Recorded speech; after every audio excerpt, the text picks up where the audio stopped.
മലയാളിക്ക് ഓർമ്മയിൽ സൂക്ഷിക്കാൻ അനശ്വരമായ ഒരുപാട് കഥാപാത്രങ്ങളെ സമ്മാനിച്ചിട്ടാണ് ഈ അഭിനേതാവ് കാലത്തിന്റെ തിരശ്ശീലയ്ക്ക് പിന്നിലേക്ക് മറഞ്ഞത്. സൗമ്യനായ നായകനായും ക്രൗര്യതയുടെ പ്രതിരൂപമായ പ്രതിനായകനായും ഉമ്മർ എന്ന ഈ നടൻ സിനിമയിൽ നിറഞ്ഞാടിയത് ഒരു വലിയ കാലം. മലയാളത്തിന്റെ സ്നേഹബഹുമാനങ്ങൾ ഏറെ ഏറ്റുവാങ്ങിയ താരമായിരുന്നു ഉമ്മർ. ബാപ്പ അരങ്ങുവാണ സിനിമയിലേക്ക് ബാപ്പയുടെ കാലടികൾ പിന്തുടർന്നെത്തിയതാണ് റഷീദ് എന്ന ഈ മകൻ. ഉമ്മർ ഉയർത്തിയ തരംഗം ആവർത്തിക്കാനാകാതെ ഒരു ചെറിയ കാലം മാത്രം സിനിമയോടൊപ്പം നിന്ന് അരങ്ങൊഴിയേണ്ടി വന്ന നിർഭാഗ്യവാനായ ചെറുപ്പക്കാരനാണ് റഷീദ്. എനിക്ക് ഒരു വക്കീലാണ് എൻ്റെ ആഗ്രഹം. അപ്പോൾ അതിലങ്ങനെ നിൽക്കുന്ന സമയത്താണ് യാദൃച്ഛികമായിട്ടാണ് ഞാൻ സിനിമയിലേക്ക് വരുന്നത്. എന്നെ ആദ്യം ഹരിഫ സിനിക്കയുടെ ഒരു മാനേജറാണ് എന്നെ കണ്ടത്, റോട്ടിൽ വെച്ച് കണ്ടു. അപ്പോൾ അന്ന് ആ ഒരു ഹീറോ അവർക്ക് വേണമായിരുന്നു. അന്ന് ആ ഹീറോക്ക് അഭിനയിക്കാൻ പറ്റാത്തൊരവസ്ഥ ആയതുകൊണ്ട് അവരൊരാളെ അന്വേഷിച്ച് നടക്കുകയാണ്. മധുസാറും ശ്രീവിദ്യ ചേച്ചിയൊക്കെ എല്ലാവരും ഉണ്ട്. അപ്പോൾ അങ്ങനെ പോകുന്ന സമയത്ത് എന്നെ കണ്ടു. അപ്പോൾ ആരാണെന്ന് ചോദിച്ചു. അപ്പോൾ ഇന്നാളുടെ മകനാണെന്ന് പറഞ്ഞപ്പോൾ ശരി എന്നാൽ ഫാദറെ കോൺടാക്ട് ചെയ്യാമെന്ന് പറഞ്ഞു. അങ്ങനെ കോൺടാക്ട് ചെയ്ത് വന്നതാണ്. M.Com-ൻ്റെ ഇടയ്ക്കാണ് ഞാൻ ഈ അഭിനയത്തിലേക്ക് വന്നത്. അങ്ങനെ പിന്നെ വടക്കൻ വീരഗാഥയ്ക്ക് വേണ്ടി ഞാൻ ഹരൻ സാറിനെ ഞാൻ കോൺടാക്ട് ചെയ്തു. അങ്ങനെ ഹരൻ സാർ എന്നെ വിളിച്ചപ്പോഴും പുള്ളി പറഞ്ഞു വേണ്ട എന്ന്. പിന്നെ ഞാൻ ചോദിച്ചപ്പോൾ പിന്നെ പുള്ളി എന്നെ സമ്മതിച്ചു, ചെയ്തോളാൻ പറഞ്ഞു. അങ്ങനെയാണ് വന്നത്. ബാപ്പ നക്ഷത്രമായി തിളങ്ങി നിൽക്കുന്ന ഒരിടത്തേക്ക് കയറി ചെല്ലണമെന്ന് റഷീദ് ഒരിക്കലും ആഗ്രഹിച്ചിരുന്നില്ല. വിദൂരമായ സ്വപ്നത്തിൽ പോലും സിനിമ ഉണ്ടായിരുന്നില്ല. വക്കീൽ കുപ്പായം അണിയാനായിരുന്നു മോഹം. പ്രയത്നവും ആ വഴിക്ക് നീങ്ങുമ്പോഴായിരുന്നു യാദൃശ്ചികമായി സിനിമയിൽ ഒരു വേഷം ഒത്തുവരുന്നത്. വക്കീലാകാനുള്ള ആശ ഉപേക്ഷിച്ച് അഭിനേതാവിന്റെ റോൾ തുടരാൻ തീർച്ചപ്പെടുത്തുകയായിരുന്നു റഷീദ്. എനിക്കതൊരു പുതിയ അനുഭവമായിരുന്നു. ഞാൻ ആദ്യമായിട്ട് അഭിനയിക്കുന്നു, ആ സിനിമ കണ്ടു. പക്ഷെ ആ സിനിമ എന്തുകൊണ്ട് ഓടിയില്ല?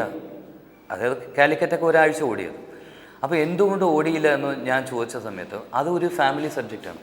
പക്ഷെ അതിന് കൊടുത്തിരുന്ന പോസ്റ്റേഴ്സ് എന്നൊക്കെ പറഞ്ഞിട്ടുണ്ടെങ്കിൽ ഒരു ഷർട്ട് ഇട്ടിട്ട് ഒരു പെണ്ണും ഒരു പാട്ടിൻ്റെ ഒരു സീനുണ്ട്, അതാണ് കൊടുത്തത്. അപ്പം ഈ ഡയറക്ടർ സാധാരണ കുറച്ചൊരു മസാല പടങ്ങൾ എടുത്തിരുന്ന ഒരു ഡയറക്ടറാണ്. പുള്ളി ആദ്യമായിട്ടൊരു ഫാമിലി സബ്ജക്റ്റ് എടുക്കുന്നു. അപ്പം പുള്ളിയുടെ പ്രേക്ഷകർ പ്രതീക്ഷിച്ച് പോയതോ അവർക്കും കിട്ടിയില്ല. ഫാമിലി പ്രേക്ഷകർ ഈ പടത്തിന് വന്നുമില്ല. അപ്പം അങ്ങനെയൊക്കെയുള്ളൊരു ചെറിയ ഇതുകൊണ്ടാണ് പടം ഓടാതിരുന്നത്. പിന്നീട് എന്ത് ചോദിച്ചെന്ന് വെച്ചാൽ വീണ്ടും ആ എൻട്രി വീണ്ടും കുറേ പ്രയാസമുള്ളതായിരുന്നു. പോയി കണ്ടുപിടിച്ച് ചെയ്തു. അങ്ങനെയാണ് ഞാൻ വടക്കൻ വീരഗാഥയ്ക്ക് ഹരിഹരൻ സാറിനോട് കണ്ട് സംസാരിച്ചത്. അപ്പോൾ സാറ് തന്നു. പിന്നെ അതുമല്ലാതെ സാറ് എനിക്ക് വേണ്ടി പലർക്കും സാറ് റെക്കമെൻഡ് ചെയ്തിട്ടുണ്ട്. ഹരിഹരൻ സാർ പുള്ളി എനിക്ക് അനിൽ ബാബു സാറിന് ഒരു ലെറ്റർ എഴുതി. ഈ ലെറ്ററുമായി വരുന്ന ആൾ എനിക്ക് വളരെ വേണ്ടപ്പെട്ട ആളാണ്, ഇദ്ദേഹത്തിന് ഒരു നല്ല ക്യാരക്ടർ കൊടുക്കണമെന്നൊക്കെ. അപ്പം ബാബു സാർ അത് വായിച്ച് ചിരിച്ചു. കാരണം എല്ലാവർക്കും അറിയാമല്ലോ. അങ്ങനെ ഹരൻ സാർ എനിക്ക് വേണ്ടി ഒരുപാട് റെക്കമെൻഡ് ചെയ്തിട്ടുണ്ട്.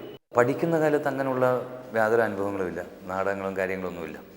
ഇടയ്ക്കിങ്ങനെ ഷൂട്ടിംഗ് പോയി കാണും, പിന്നെ പ്രിവ്യൂസ് കാണും. പിന്നെ ആ സമയത്ത് ബാപ്പയുടെ ഒരു നാടകം ഉണ്ടായിരുന്നു, പെരിച്ചാഴിൽ എന്ന് പറഞ്ഞിട്ട്.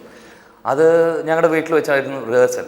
അപ്പോൾ ആ പെരിച്ചാഴിയുടെ കംപ്ലീറ്റ് സ്ക്രിപ്റ്റും എല്ലാ ക്യാരക്ടേഴ്സിൻ്റെ ഡയലോഗും എനിക്ക് മനഃപ്പാടമായിരുന്നു. അപ്പോൾ ആരെങ്കിലും ഡയലോഗ് തെറ്റിച്ചാൽ ഞാൻ അവിടെ ഉണ്ടാവും. ഞാൻ പറയും അങ്ങനെയല്ലേ ചേട്ടാ ഇങ്ങനെയാണെന്ന്. അപ്പോൾ എന്തെങ്കിലും ഡൗട്ട് വന്നാൽ എന്നോട് റഷീദ് ശരിയല്ലേ എന്ന് ചോദിക്കും. ആ കംപ്ലീറ്റ് സ്ക്രിപ്റ്റ് ഞാൻ ഓർമ്മ. അപ്പോൾ അങ്ങനെയൊക്കെയുള്ള അനുഭവങ്ങൾ. അല്ലാതെ എനിക്ക് സ്റ്റേജിൽ വലിയ ഇതൊന്നുമില്ല, കലാപരമായിട്ടുള്ളതൊന്നും ഇല്ല.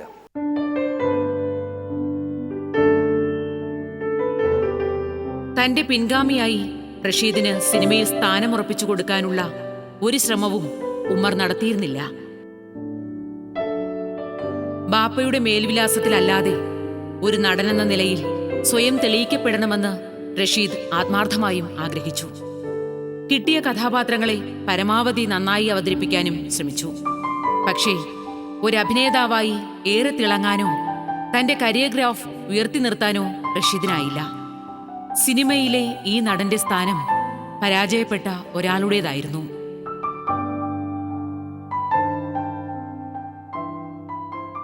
ഫാദർ എന്നോട് അങ്ങനെ ഒന്നും അധികം ഇടപഴകാറില്ല. പുള്ളിക്ക് എപ്പോഴും ആ ഒരു ഇതുണ്ടായിരുന്നു.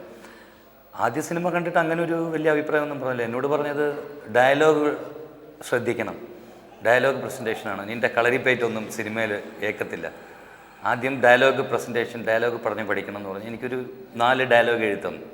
അതായത് കരഞ്ഞുകൊണ്ട് പറയുന്നത്, സന്തോഷം കൊണ്ട് പറയുന്നത്, അങ്ങനെയൊക്കെയുള്ള അങ്ങനെ ഒരു ഇതുണ്ടായിരുന്നു. പിന്നീട് പുള്ളി എനിക്ക് 1-2 ഉപദേശങ്ങളൊക്കെ തന്നു സിനിമയ്ക്ക് വേണ്ടിയുള്ള. അതായത് പുള്ളി പറഞ്ഞത്, എൻ്റെ വീട്ടിന് മുമ്പിൽ നിന്നെ വിളിക്കാൻ വരുന്ന കാറ് വെയിറ്റ് ചെയ്യരുത്, കാറ് വന്നാൽ അപ്പം പൊയ്ക്കോണം, ഇവിടെ കാർ ഒരു 5 മിനിറ്റ് പോലും വെയിറ്റ് ചെയ്യാൻ പാടില്ല. പിന്നെ സിനിമയിലെ സീനിയേഴ്സിനൊക്കെ റെസ്പെക്റ്റ് ചെയ്യണം, സിനിമ സമയത്തിന് എത്തിയിരിക്കണം, അങ്ങനെയൊക്കെയുള്ള പല ഉപദേശങ്ങളും തന്നിരുന്നു. കാരണം ഫാദർ അത്രയും സ്ട്രിക്റ്റ് ആയിരുന്നു, പുള്ളിയുടെ എല്ലാ കാര്യങ്ങളിലും അങ്ങനെ ഭയങ്കര സ്ട്രിക്റ്റ് ആയിട്ടുള്ള ഒരു വ്യക്തിയായിരുന്നു. അങ്ങനെയുള്ള പല ഉപദേശങ്ങളും തന്നു എനിക്ക്. ഞാൻ സിനിമയിലേക്ക് വരുന്നത് എൻ്റെ വാപ്പയ്ക്ക് ഇഷ്ടമല്ലായിരുന്നു. അപ്പം അദ്ദേഹം പറഞ്ഞിരുന്നത് പഠിക്കാം, ഏതെങ്കിലും ഒരു ബാങ്ക് ജോലിക്ക് പോവാം. ഈവൻ ഞാൻ അഡ്വക്കേറ്റ് ആകുന്നത് പോലും ഫാദറിന് ഇഷ്ടമല്ലായിരുന്നു. ഫാദർ പറയും എങ്ങനെയാണ് അഡ്വക്കേറ്റ് അത് എന്നൊക്കെ പറഞ്ഞ് പലതും പറയും. പക്ഷേ അങ്ങനെ എന്താ പറയുക, നമ്മൾ ഓരോ നിമിത്തങ്ങൾ വിധി എന്ന് പറയും ജീവിതത്തിൽ, ഇതൊക്കെ ആണെന്നുണ്ടെങ്കിൽ അതൊക്കെ അതിലൂടെയൊക്കെ നമ്മൾ ട്രാവൽ ചെയ്ത് പോകണം. പക്ഷേ അനുഭവിക്കുന്ന എല്ലാം, നമ്മുടെ അനുഭവങ്ങളെല്ലാം അത് പോസിറ്റീവായി തിങ്ക് ചെയ്തിട്ട് അത് നമുക്ക് ഉപയോഗിക്കാൻ കഴിഞ്ഞെങ്കിൽ ജീവിതത്തിൽ തീർച്ചയായിട്ടും വിജയം ഉണ്ടാകും. എന്നോട് പല ഡയറക്ടേഴ്സും എൻ്റെ ഫ്രണ്ട്സിനോട് പറഞ്ഞിട്ടുണ്ട്. പിന്നെ ഭരതൻ സാർ എന്നോട് പറഞ്ഞിട്ടുണ്ട്, റഷീദ് നിനക്കൊക്കെ ഞാനൊരു ക്യാരക്ടർ തരുന്നുണ്ടെങ്കിൽ നല്ല ക്യാരക്ടർ തരണം, ഏതെങ്കിലും ഒരു ചെറിയ ക്യാരക്ടർ തന്നിട്ട് കാര്യമില്ല എന്നുള്ള അതൊരു ഇതുണ്ട്. പക്ഷേ ഇതിപ്പം ഫാദർ എന്നോട് ഒരിക്കൽ ചോദിച്ചു, ഞാൻ ചോദിച്ചു നിങ്ങളിങ്ങനെ എന്നെ ഇൻട്രൊഡ്യൂസ് ചെയ്യുന്ന ഒരു പടത്തിൽ നിങ്ങൾ ഇത്രയും എക്സ്പീരിയൻസ് ഉള്ളൊരു ആർട്ടിസ്റ്റാണ്, അപ്പോൾ ഇന്ന ഡയറക്ടർ എടുത്ത് പോയാൽ നന്നായിരിക്കും എന്നൊക്കെ പറയാമല്ലോ. അപ്പോൾ പുള്ളി ചോദിച്ചു, നീ ഈ ആരിഫ അസൻക ചെയ്ത പടത്തിൽ നീ ഒരു കമലഹാസനായിരുന്നെങ്കിൽ നീ ഇത് ചോദിക്കായിരുന്നു. ഇതൊക്കെ സമയമാണ്, ചെയ്യാം, ചിലപ്പം ക്ലിക്കാവും, ചിലപ്പോൾ ഇതാവും. അപ്പം വിജയവും പരാജയവും ഒന്നും ഒരു കാരണമായിട്ട് എടുക്കരുത്.